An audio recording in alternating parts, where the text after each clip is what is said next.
10 वर्षों के बाद एक शब्द फिर से चर्चा में आया है जो गठबंधन के साथ जुड़ा हुआ है, और वो शब्द है किंग मेकर। किंग मेकर राजनीति में तब आते हैं जब खंडित जनादेश मिलने के बाद देश में गठबंधन की सरकारें बनती हैं, और ये किंग मेकर वो होते हैं जिनकी पार्टी को चुनाव में अक्सर सबसे कम सीटें मिली होती हैं, लेकिन सबसे महत्वपूर्ण वो बन जाते हैं। जैसे इस बार किंग मेकर नीतीश कुमार की पार्टी के पास सिर्फ 12 सीटें हैं। एक और किंग मेकर चंद्रबाबू नायडू की टीडीपी के पास सिर्फ 16 सीटें हैं, और ये दोनों नेता किंग मेकर हैं। लेकिन जिस बीजेपी के पास पूरे देश में सबसे ज्यादा 240 सीटें हैं, वो किंग मेकर नहीं है, और यही हमारा लोकतंत्र है। आज आपको बीजेपी के दिवंगत नेता प्रमोद महाजन का वर्ष 1997 का एक बयान सुनना चाहिए, जब उन्होंने एक प्रसंग का जिक्र करते हुए संसद में बताया था कि भारत का लोकतंत्र ऐसा है कि यहां सबसे बड़ी पार्टी को भी कई बार विपक्ष में बैठना पड़ता है। अब मैं जब चीन में गया, रमाकांत जी भी थे, चिंतामन पानी रहे थे, बहुत यहाँ के मित्र थे, कुछ राज्यसभा के थे। जब हम वहां गए तो कुछ वहां के लोगों ने पूछा, भाई आपकी डेमोक्रेसी कैसी चलती है? तो एक एमपी ने मुझे पूछा कि हाउ इज योर डेमोक्रेसी? तो मैंने कहा मैं डेमोक्रेसी बताता हूँ, मेरा उदाहरण, मैंने कहा सिर्फ मैं परिचय करवाता हूँ, डेमोक्रेसी समझ लो। मैंने कहा I am Pramod Mahajan, I am member of Lok Sabha, I belong to the single largest party and I am in opposition. चीनी आदमी मेरे को देखते रहा, you are single largest party? मैंने कहा we are the single largest party in the house, we are in the opposition. अच्छा, फिर हमने चिंतामन पानीग्राही की ओर हाथ कर दिया। अब उनके ओर हाथ करके कहा ही belongs to the second largest party, he is outside the government supporting the government. फिर एमए बेबी थे, मैंने उनको उठा दिया, मैंने कहा he is the third largest party, he is inside the front but outside the government.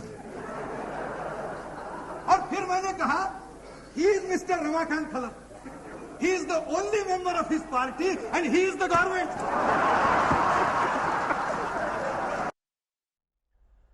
Bharat जैसा इतना विशाल लोकतंत्र जहां पर 140 करोड़ लोग रहते हैं, हमारे तो यहां एक परिवार में भी लोगों की एक राय कभी बन नहीं पाती, लेकिन सरकारों के मामले में ऐसा नहीं होना चाहिए।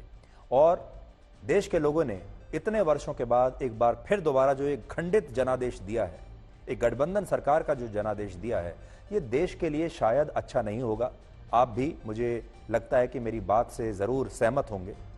गठबंधन सरकार इस देश के लिए ठीक नहीं है। चाहे हमारे देश के लोग किसी को भी एक स्पष्ट बहुमत देते, अगर उन्हें राहुल गांधी को ही लाना था तो राहुल गांधी को स्पष्ट बहुमत दे देते और कहते कि नहीं, इंडिया गठबंधन को स्पष्ट बहुमत दिया, अब आप अच्छी तरह से मजबूती के साथ सरकार चलाइए, और बीजेपी को विपक्ष में बैठा दिया, तो भी बिल्कुल बात ठीक थी। या तो वो इंडिया गठबंधन को पूरा स्पष्ट बहुमत देते या फिर एनडीए को स्पष्ट बहुमत देते, लेकिन खिचड़ी सरकार भारत जैसे देश के लिए कभी भी सफल हो ही नहीं सकती। नीतीश कुमार और चंद्रबाबू नायडू को किंग मेकर इसलिए भी कहा जा रहा है क्योंकि इन दोनों नेताओं की राजनीति मौसम की तरह बदलती है, और हमारे तो देश में नेताओं का मौसम की तरह जो बदलना होता है उसे लोग बुरा मानते ही नहीं है। कहते हैं राजनीति में तो ये सब चलता रहता है। आपने ऐसे बहुत सारे शब्द और लाइन सुनी होंगी, राजनीति में सब जायज है, जैसे मोहब्बत और जंग में सब जायज हो जाता है, ऐसे ही लोग मानते हैं राजनीति में भी सब जायज है। और राजनीति में ना तो कोई पक्का दोस्त होता है ना कोई पक्का दुश्मन होता है। और इस कथन की आड़ के पीछे हमारे देश के जो नेता हैं, वो जब चाहे जैसे चाहे अपने स्वार्थों को साधते हुए कभी किसी के साथ मिल जाते हैं, कभी किसी के साथ मिल जाते हैं। जहां ज्यादा मलाई मिलती है, जहां ज्यादा स्वार्थ उनका साधा जाता है, वहां चले जाते हैं और फिर उसे नाम दे देते हैं सिद्धांत का। अब देखिए, नीतीश कुमार और चंद्रबाबू नायडू पर लोगों को शक क्यों हो रहा है? लोगों का दोष नहीं है। अकेले नीतीश कुमार वर्ष 1994 से 2023 के बीच 6 बार पलटी मार चुके हैं, और वर्ष 2013 और 2022 में तो वो बीजेपी और एनडीए को छोड़कर विपक्ष के साथ भी गठबंधन कर चुके हैं। इसी तरह चंद्रबाबू नायडू भी एनडीए गठबंधन को तोड़कर विपक्ष के सहयोगी रह चुके हैं, और 2019 में उन्होंने खुद सोशल मीडिया पर लिखा था कि उनसे लोग पूछते हैं मोदी नहीं तो कौन।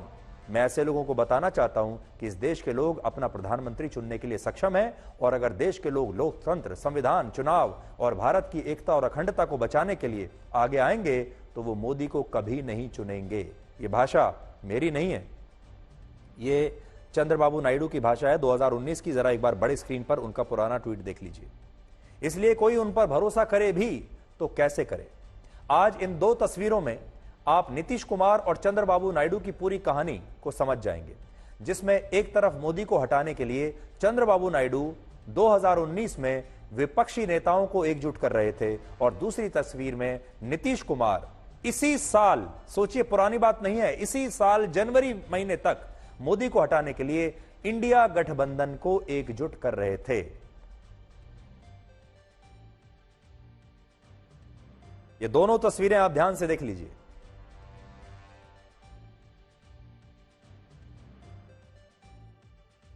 तो 2019 भी है, 2023 भी है। यहां आप देख लीजिए, ये जो नीचे आप देख रहे हैं 2023 की तस्वीरें, इसमें आपको नीतीश कुमार साफ नजर आएंगे। और 2018 की तस्वीर आप देखिए, उसमें भी आपको नायडू नजर आएंगे। 2019 की तस्वीर देखिए।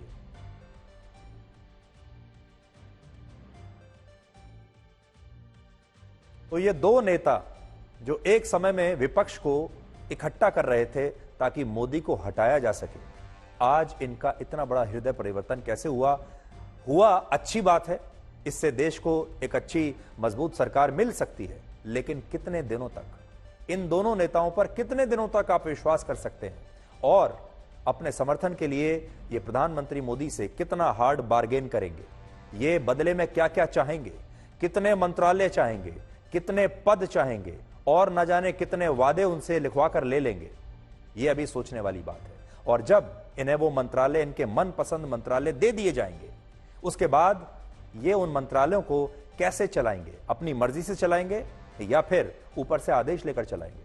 आज आपको यह भी देखना चाहिए कि गठबंधन सरकारों को समझौता सरकार क्यों कहते हैं। हमें सूत्रों से पता चला है अभी तक कि टीडीपी ने गठबंधन के बदले में, अपने समर्थन के बदले में बीजेपी से लोकसभा स्पीकर का पद मांगा है और केंद्र सरकार में 3 कैबिनेट मंत्री और 2 केंद्रीय राज्य मंत्रियों की सीटें मांगी हैं। चंद्रबाबू नायडू ने यह भी कहा है कि वो मंत्रालय भी बता दिए कौन से चाहिए। उन्हें सड़क एवं परिवहन मंत्रालय चाहिए, शहरी विकास मंत्रालय चाहिए, ग्रामीण विकास मंत्रालय और जल शक्ति मंत्रालय वो अपने पास रखना चाहते हैं। तो विश लिस्ट उन्होंने दे दी है, ये मंत्रालय मेरे हुए। इसी तरह नीतीश कुमार ने भी सरकार में अपने 3 कैबिनेट मंत्री बनाने की मांग की है, सूत्रों से पता चला है। और एकनाथ शिंदे ने भी 1 कैबिनेट मंत्री और 2 केंद्रीय राज्य मंत्री, और चिराग पासवान ने भी अपना 1 कैबिनेट मंत्री और 1 राज्य मंत्री बनाने की मांग की है। और जीतन राम मांझी भी प्रधानमंत्री मोदी की इस सरकार में अब कैबिनेट मंत्री बनना चाहते हैं। प्रधानमंत्री मोदी जब अपनी सरकार चलाते हैं तो वो सरकार एक यूनिट की तरह काम करती है। उदाहरण के तौर पर मान लीजिए अगर उनकी सरकार में एक उज्ज्वला योजना आ रही है, वो कहने को तो किसी दूसरे मंत्रालय की योजना है, लेकिन प्रधानमंत्री मोदी खुद उसे लीड करते हैं। इसी प्रकार से मान लीजिए जन धन योजना है, कहने को तो वो किसी दूसरे मंत्रालय की योजना है, लेकिन उसे प्रधानमंत्री मोदी खुद लीड करते हैं। इसी तरीके से आप कितनी भी योजनाएं, आप प्रधानमंत्री आवास योजना देख लीजिए, उस योजना में वो कहने को तो दूसरी योजना है, किसी और मंत्रालय की योजना है, लेकिन प्रधानमंत्री मोदी उसे अपनी योजना समझकर उसका नेतृत्व करते हैं। किसानों के मामले में आप देख लीजिए, कृषि मंत्रालय में आप देख लीजिए, जो नए कानून बनाए वो खुद प्रधानमंत्री मोदी ने पहल लेकर बनाए और बाद में वापस भी खुद किए।